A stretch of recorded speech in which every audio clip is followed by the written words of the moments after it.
The term multiphysics refers to using the results of one analysis type as a load or initial condition within a second different analysis type. You can complete a number of different multiphysics workflows using Autodesk Simulation Mechanical. This video provides a brief introduction of these multiphysics capabilities.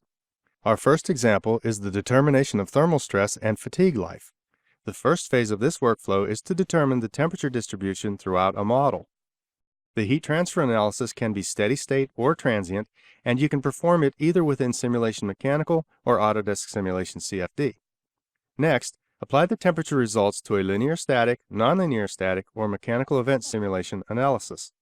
When you apply transient thermal results to a nonlinear structural analysis, you determine the stress results over a defined period of time, as heat flows through the structure and temperatures increase or decrease. You can also choose a specific time step where the temperature gradients are maximal and determine the static stress at this instant in time using a linear analysis. Use the results of a linear or nonlinear stress analysis to perform a fatigue life analysis. This command launches the Fatigue Wizard program included with Simulation Mechanical. Use this wizard to set up and perform fatigue life calculations. When completed, view the fatigue results within the Simulation Mechanical results environment. You can also preview these results within Fatigue Wizard.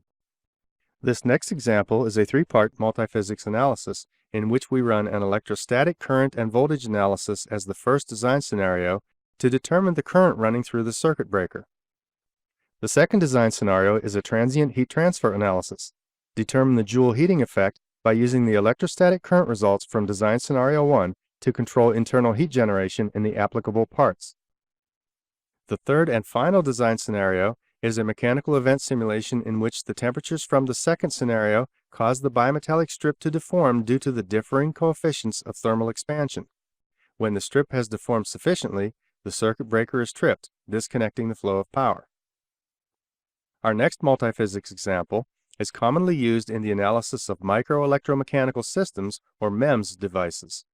First, run an electrostatic field strength and voltage analysis using the option to output electrostatic forces at the appropriate model surfaces.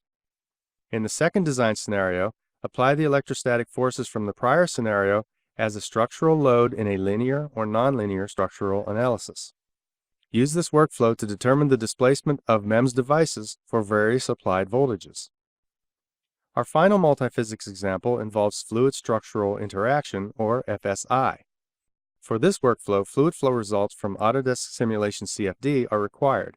Apply fluid boundary reactions from Simulation CFD to a linear or nonlinear structural analysis of the same model in Simulation Mechanical. Use this workflow to determine stresses and deflections due to wind loads and other internal or external fluid reaction loads.